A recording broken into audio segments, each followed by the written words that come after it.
Hello student, welcome to my YouTube channel Mohit Sharma study point. तो आज हम डिस्कस करेंगे चैप्टर नंबर 4 एक्सरसाइज 4.1। ठीक है, तो यहाँ पे हमारे चैप्टर का नाम है क्वाड्रेटिक इक्वेशन। चैप्टर का नाम क्या है आपका?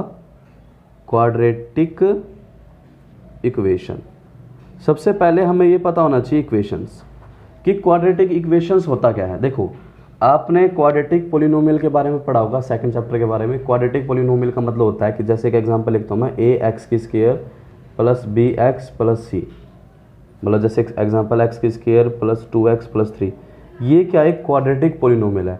क्वाड्रेटिक क्यों है? क्योंकि इसमें जो x की मैक्सिमम पावर है वो कितनी है? 2 है, तो इसको क्या बोलेंगे? क्वाड्रेटिक। तो क्या हो जाएगा आपका एक क्वाड्रेटिक पोलिनोमियल। तो आपका क्वाड्रेटिक इक्वेशन क्या होता है? देखो, अगर हम जो आपका क्वाड्रेटिक पोलिनोमियल है, अगर हम उसको इक्वल कर दे 0 के बराबर, यानी इक्वल टू 0 कर दे, तब ये आपका जो क्वाड्रेटिक पोलिनोमियल है चेंज हो जाएगा किसमें? क्वाड्रेटिक इक्वेशन में।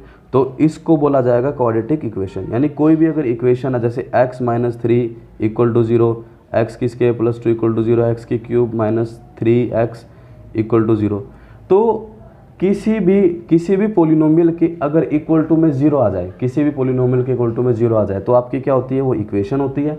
ठीक है, क्वाड्रेटिक तब बोलेंगे जब वहाँ पे जो वेरिएबल होगा, यानी वहाँ पे जो x होगा, उसकी अगर मैक्सिमम पावर 2 हो जाए, अगर उसकी मैक्सिमम पावर 2 हो जाए, या सिंपल कह सकते हैं उसको हम इस तरीके से लिख सकें, तो उसको बोलेंगे हम क्वाड्रेटिक इक्वेशन। जैसे ये आपकी क्वाड्रेटिक इक्वेशन नहीं है, ये भी आपकी क्वाड्रेटिक इक्वेशन नहीं है, ये आपकी क्या है? क्वाड्रेटिक इक्वेशन है, क्योंकि x की मैक्सिमम पावर क्या है? 2। हाँ, इक्वेशन ये तीनों है, क्योंकि इक्वल टू में क्या है आपका? 0 है। क्लियर है यहाँ तक? अब देखो, जैसे यहाँ पर 4.1 में सिर्फ बोला गया चेक करना कि बताओ इनमें से कौन सी क्वाड्रेटिक इक्वेशन है और कौन सी नहीं है। जैसे पहला क्वेश्चन देखो क्या है, x प्लस 1 की square is equal to 2x minus 3। इसको सोल्व करते हैं और यहाँ पे बताया गया है कि बताओ ये क्वाड्रेटिक इक्वेशन है या नहीं है। देखो, यहाँ पर a प्लस बी की होल स्क्वायर का फॉर्मूला लगाते हैं। फॉर्मूला क्या होता है? a की स्क्वायर प्लस b की स्क्वायर प्लस 2ab। आपको पता होगा 8th चैप्टर में पढ़ा होगा आपने, सॉरी 8th क्लास में भी, 9th क्लास में भी ये फॉर्मूला यूज़ होते हैं। तो यहाँ पर भी क्या हो जाएगा? a की स्क्वायर प्लस b की स्क्वायर प्लस 2, a की जगह x है और b की जगह आपका क्या है? 1 बराबर में। अब 2 को दोनों के साथ मल्टीप्लाई करना पड़ेगा क्योंकि बाहर आए, तो 2 को x से करेंगे 2x, 2 को 3 से करेंगे तो 6। तो यहाँ पे आपका क्या हुआ है? ध्यान से देखना, ये हो गया x की स्क्वायर प्लस 1 प्लस का 2x, और देखो ये प्लस का 2x है तो माइनस का 2x, माइनस का 6 है तो प्लस का 6 इक्वल टू 0।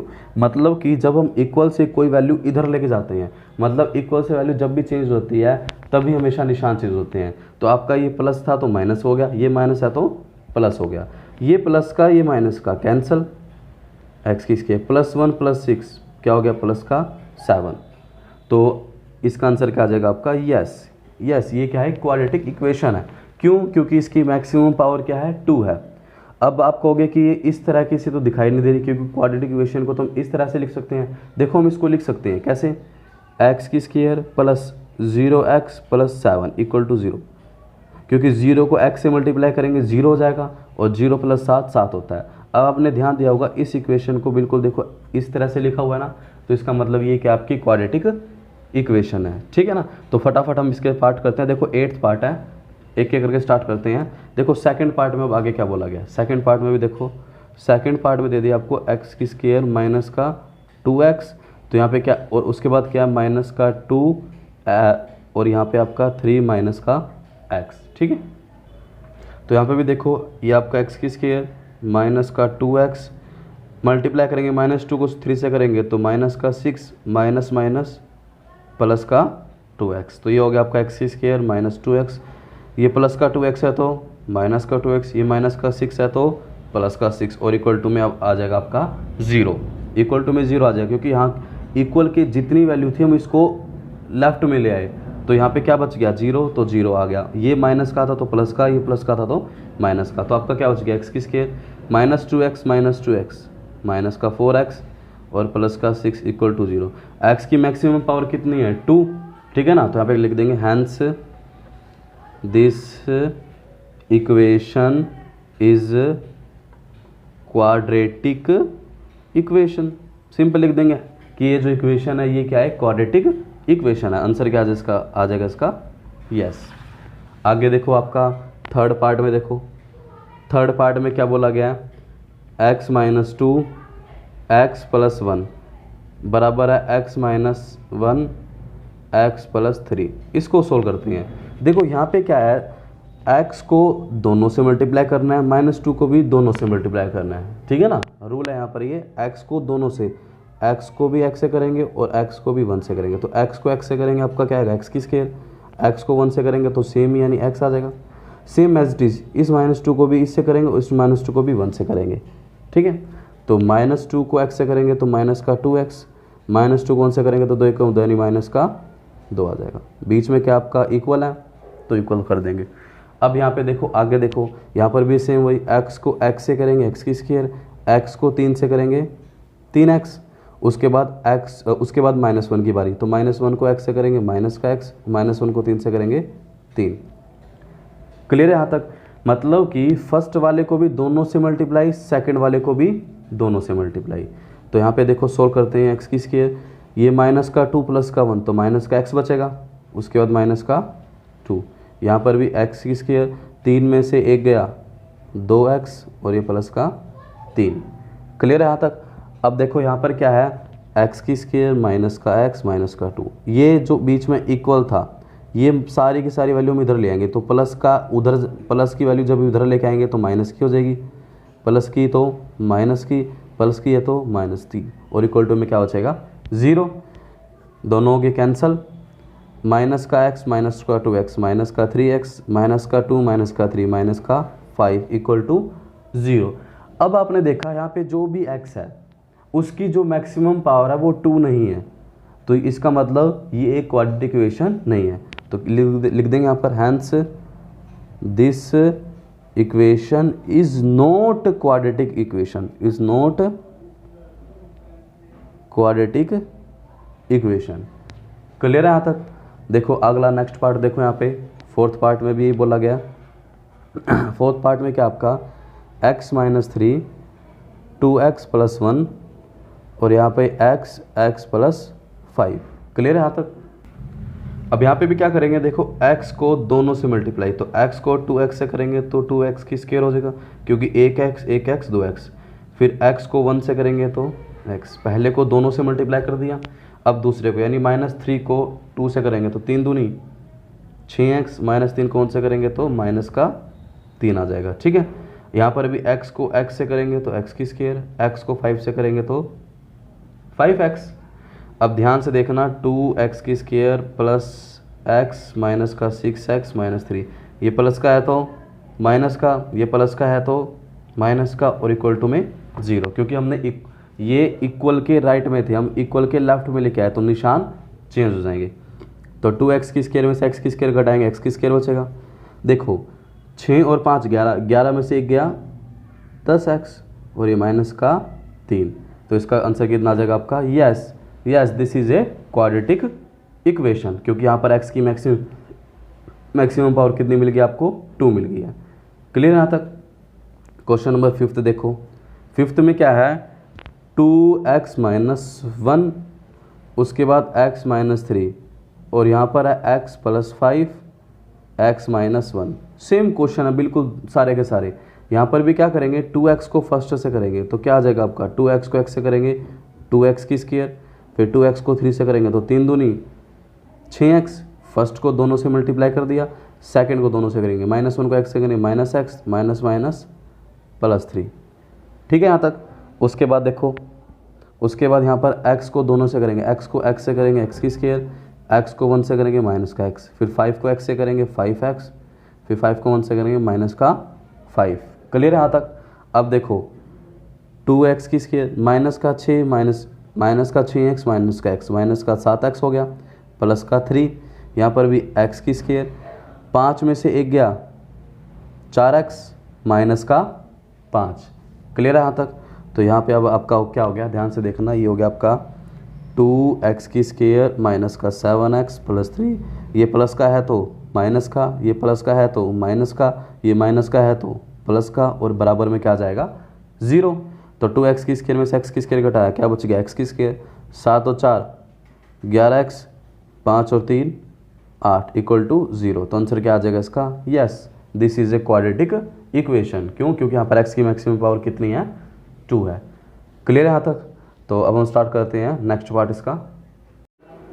तो आपका ये सेकंड क्वेश्चन का फर्स्ट पार्ट है। यहाँ पे बोला गया है the area of rectangular plot is 5 to 8 meter की square, the length of plot is 1 more than the twice its breadth. मतलब कि इसने कहा है कि जो प्लॉट है उसकी जो लेंथ है वो एक ज़्यादा है ब्रेथ के 2 गुना से। देखो सबसे पहले यहाँ पर ब्रेथ कंपैरिजन किससे किया जा रहा है, ब्रेथ से। तो लेट कर लेते हैं, let breadth of rectangular plot मान लेते हैं कितनी है, x मीटर। ठीक है, मान लेते हैं कि भी उसकी ब्रेथ कितनी है, x मीटर। तो लेंथ क्या हो जाएगी, लेंथ ऑफ रेक्टेंगुलर प्लॉट। तो लेंथ कितनी हो जाएगी। अब देखो अकॉर्डिंग टू क्वेश्चन ले लेते हैं यहाँ पर, अकॉर्डिंग टू क्वेश्चन। अब क्वेश्चन बोला गया था कि जो लेंथ है, लेंथ ऑफ प्लॉट है इज 1 more, 1 more यानी कि एक ज़्यादा है। तो एक प्लस किससे, 1 more than the twice of its breadth, यानी ब्रेथ के 2 गुना से एक ज़्यादा है, ब्रेथ के 2 गुना से एक ज़्यादा है किसकी लेंथ, रेक्टेंगुलर प्लॉट की लेंथ। ठीक है, एंड क्या दे दिया, area, area of rectangular plot कितना दे दिया, 528 मीटर की स्क्वायर। अब हम जानते हैं एरिया होता क्या है, लेंथ इनटू ब्रेथ, किसके कुल दे दिया 528 के। लेंथ कितनी है 2x + 1, ब्रेथ कितनी है x इजकल टू 528। अंदर करेंगे x की मल्टीप्लाई 2x से करेंगे तो 2x की स्क्वायर, x को 1 से करेंगे तो x और इक्वल टू में 528। तो यहाँ पे क्या बन गया 2x की स्क्वायर प्लस x माइनस का 528 इक्वल टू 0। और आपको क्या बोला गया था क्वेश्चन में, देखो स्टार्टिंग में लिखा हुआ है रिप्रेजेंट करना है जितनी भी सिचुएशन दे रखी है इनको क्वाड्रेटिक इक्वेशन में। और यही क्या आपकी क्वाड्रेटिक इक्वेशन, देखो बन गई ना क्वाड्रेटिक इक्वेशन। यानी क्वेश्चन में जो भी कहा गया उसको हमने किस में रिप्रेजेंट कर दिया, एक क्वाड्रेटिक इक्वेशन में, क्योंकि यहाँ पर x की मैक्सिमम पावर कितनी है 2 है। क्लियर है। तो अब हम स्टार्ट करते हैं इसका सेकेंड पार्ट। देखो सेकेंड पार्ट में क्या बोल दिया कि the product of 2 consecutive positive integer is 306, we needed to find the integer. मतलब कि 2 लगातार पॉजिटिव इंटीजर है और उनका प्रोडक्ट किसके इक्वल है 306 के। तो हम लेट करते हैं, लेट फर्स्ट इंटीजर, मान लेते हैं फर्स्ट इंटीजर मेरा क्या है x है। तो अकॉर्डिंग टू क्वेश्चन, क्वेश्चन के अकॉर्डिंग सेकंड इंटीजर क्या हो जाएगा, सेकंड इंटीजर क्या हो जाएगा x + 1 हो जाएगा, क्योंकि इसने क्या बोला था 2 कंसेक्यूटिव पॉजिटिव इंटीजर है। कंसेक्यूटिव पॉजिटिव इंटीजर का मतलब है लगातार, जैसे 6 7 7 8 8 9 9 10, मतलब सिर्फ एक ज़्यादा हो। ठीक है ना। तो अब इसने बोला एंड क्या बोला इसने, product of 2 consecutive positive integer किसके बराबर दे दिया इन्होंने 306 के। यानी इन दोनों का जो प्रोडक्ट है, यानी x की गुणा करनी है x + 1 के साथ, और किसके इक्वल है 306 के। तो यहाँ पर x को x से मल्टीप्लाई करेंगे तो x की स्क्वायर, x को 1 से करेंगे तो सिर्फ x आएगा और इक्वल टू में 306। तो यहाँ से x की स्क्वायर प्लस x प्लस का है तो माइनस का 306 इक्वल टू 0 बन गया ना। यहाँ पर भी क्या बन गया, क्वाड्रेटिक इक्वेशन आपकी बन गई है, क्योंकि इसने बोला था कि क्वेश्चन में जो भी हमें स्टेटमेंट दी है उसको किस में रिप्रेजेंट करो, एक क्वाड्रेटिक इक्वेशन में। क्योंकि देखो यहाँ पर x की मैक्सिमम पावर क्या बन गई 2, इसका मतलब ये भी क्या है, क्वाड्रेटिक इक्वेशन है। क्लियर है यहाँ तक। अब हम स्टार्ट करते हैं थर्ड पार्ट। अब देखो तीसरे पार्ट में क्या बोल दिया यहाँ पर, इसने बोला कि Rohan mother is 26 year older than him. मतलब कि रोहन की जो मदर की एज है वो 26 साल ज़्यादा है किसकी एज से, रोहन की एज से। तो मैं मान लेता हूँ कि let present age of Rohan, मान लेते हैं कि रोहन की जो वर्तमान आयु यानी प्रेजेंट एज है वो क्या है x ईयर। मान लेते हैं x साल है, ठीक है। तो यहाँ से क्या पता लगा कि present age of Rohan's mother, तो रोहन की माँ की आयु कितनी हो जाएगी? सिंपल सी बात है, इन्होंने क्वेश्चन में पहली लाइन में बोला कि जो रोहन की माता की आयु है वो 26 साल ज़्यादा है, 26 ईयर ओल्डर देन हिम। तो इसका मतलब अगर रोहन की एज x है तो मदर की कितनी हो जाएगी? x प्लस 26 ईयर हो जाएगा। क्लियर है। अब आते हैं हम अकॉर्डिंग टू क्वेश्चन में, यानी क्वेश्चन में क्या बोला गया। अब क्वेश्चन में कहता है the product of their age, मतलब कि उनकी एज का product, the product of their age, the product of their age 3 year from now, 3 year from now, यानी कि जो उनकी एज है उनकी एज से 3 साल बाद, उनकी एज के 3 साल बाद, मतलब अगर इसकी x है तो इसकी हो जाएगी x प्लस 3, यहाँ पर 26 है तो कितना हो जाएगा? 26 प्लस 3। तो 3 साल बाद उनकी एज का जो प्रोडक्ट है वो किसके इक्वल दे दिया इन्होंने? 360 के इक्वल दे दिया। क्लियर है। इसने बोला the product of their age 3 year from now, मतलब अब से 3 साल बाद, अब से 3 साल बाद का मतलब क्या? अगर इसकी x है तो x प्लस 3 हो जाएगी, x प्लस 26 है तो x प्लस 26 में 3 साल जोड़ देंगे। तो अब से 3 साल बाद उनकी एज का जो प्रोडक्ट है वो किसके इक्वल है? 360 के इक्वल है। क्लियर है यहाँ तक। तो अब इसको सोल्व करते हैं तो x प्लस 3 यहाँ पे क्या हो जाएगा? x प्लस 29 इक्वल टू में 360, x को x से मल्टीप्लाई करेंगे x की स्केयर, x को 29 से करेंगे तो 29x, फिर 3 को x से करेंगे 3x, फिर 3 को 29 से करेंगे 87 और इक्वल टू में 360। क्लियर है। ठीक है। तो अब देखो मैंने आपको बताया था कि फर्स्ट को दोनों से मल्टीप्लाई और सेकंड को भी दोनों से मल्टीप्लाई करेंगे। तो यहाँ पे आ जाएगा आपका x की स्केयर 29 और 3 32x प्लस का 87, ये प्लस का 360 है तो माइनस का 360 और इक्वल टू में क्या आ जाएगा? 0, क्योंकि प्लस की वैल्यू थी हम इसको माइनस लेंगे, यहाँ कुछ नहीं बचेगा तो जहाँ कुछ नहीं वहाँ क्या आ जाएगा आपका? 0। तो x की स्केयर प्लस 32x, 360 में से 87 गए तो आपका आ जाएगा माइनस का 273 इक्वल टू 0। तो रिप्रेजेंट कर दिया ना हमने इसको क्वाड्रेटिक इक्वेशन में। क्लियर है यहाँ तक? बिल्कुल सिंपल क्वेश्चन है, मैं सिर्फ क्या बताना था, इसको क्वाड्रेटिक इक्वेशन में रिप्रेजेंट करना है जो भी आपको स्टेटमेंट दी गई है। ठीक है ना। तो अब हम स्टार्ट करते हैं इसका फोर्थ पार्ट। देखो फोर्थ में क्या बोला गया? A train travel a distance of 480 kilometre at a uniform speed. तो डिस्टेंस हेयर, डिस्टेंस ट्रैवल